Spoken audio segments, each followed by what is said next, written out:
सबसे पहले तो एबीपी न्यूज के मंच पर आपका स्वागत है।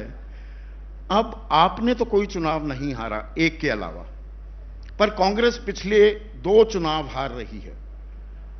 मोदी ताल ठोक रहे हैं, तीसरी बार मोदी सरकार, थर्ड टाइम लकी होंगे या ये राह अभी बहुत मुश्किल, बहुत कठिन है ये डगर? सभी को मेरा नमस्कार और खास करके एबीपी के जो समूह है उन सभी को मैं धन्यवाद देता हूं कि मेरी बात रखने के लिए आपने ये मौका मुझे दिया। देखिए, मोदी जी हमेशा अपनी बात बड़े ठोस के साथ कहते हैं और बार बार कहते हैं, और कभी झूठी बातें बार बार कहने से लोग ये समझते हैं ये सच है। ऐसा ही हुआ 2 करोड़ नौकरी देने का, 15 लाख बाहर से लाने का, सबको देने का, एमएसपी का जो हमने डबल एमएसपी देंगे, किसानों की आमदनी हम डबल करेंगे और खुशहाली के तरफ ये देश चलेगा। उन्होंने ये बार बार कहा। क्या खुशहाली आई? क्या 2 करोड़ नौकरियां हर साल मिली? अब 20 करोड़ नौकरियां आपको मिली? क्या 15 लाख रुपये मिले? क्या किसानों की आमदनी बढ़ गई? क्या विद्यार्थियों को स्कॉलरशिप मिल रहा है? और ऐसी कई चीजें भी है। और वो जो कहते हैं इसलिए कहते हैं कि जो उन्होंने पहले कहा था उसको निभा नहीं सके, तो वो बार बार इसको रिपीट करते हैं, एक के बाद एक नए मुद्दे लाते हैं, उसका बहुत प्रचार करते हैं और प्रचार में वो मशहूर है। और खास करके एडवर्टाइजमेंट भी बहुत उनको मिलता है।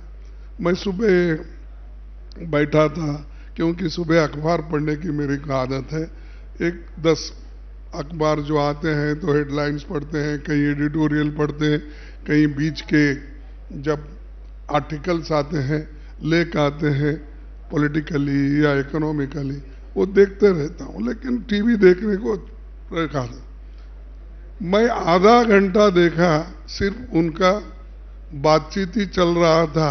मैंने ये किया, मैंने वो किया।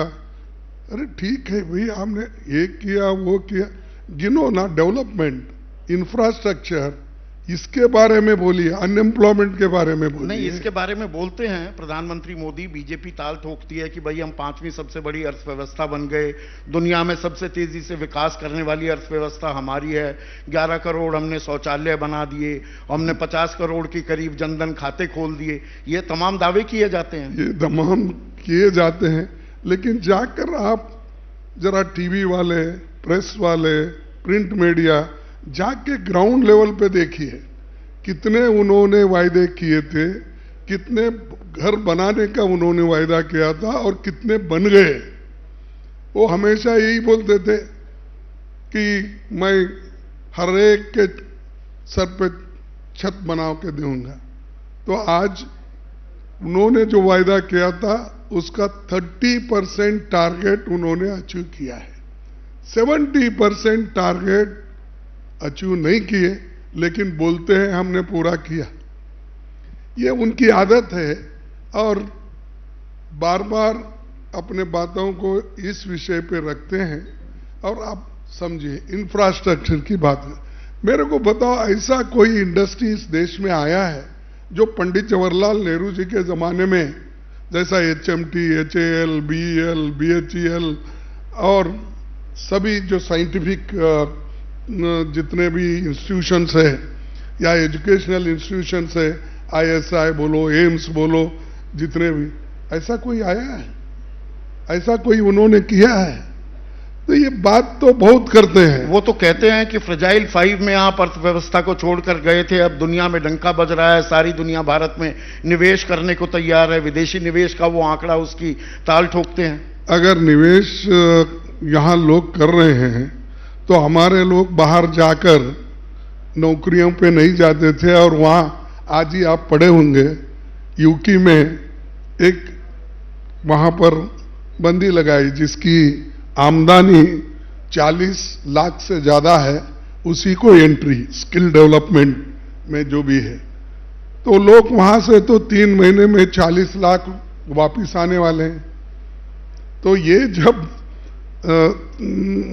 स्थिति है तो ये ऐसा ही डंका बजाते रहते हैं। जैसे ही घड़ी का काटा दोपहर 2:30 पे आए, बबीता जी का दिल सास बहू साजिश के लिए मचल जाए। और ये है इनकी बहू, पूरे दिन ऑफिस की टेंशन हो जाए गॉन जब ये करें अपना फेवरेट शो फ्री टाइम पे ऑन। इनकी तरह आप भी देखिए अपना फेवरेट शो अपने टाइम पर और डाउनलोड कीजिए एबीपी लाइव ऐप अपने स्मार्ट टीवी पर।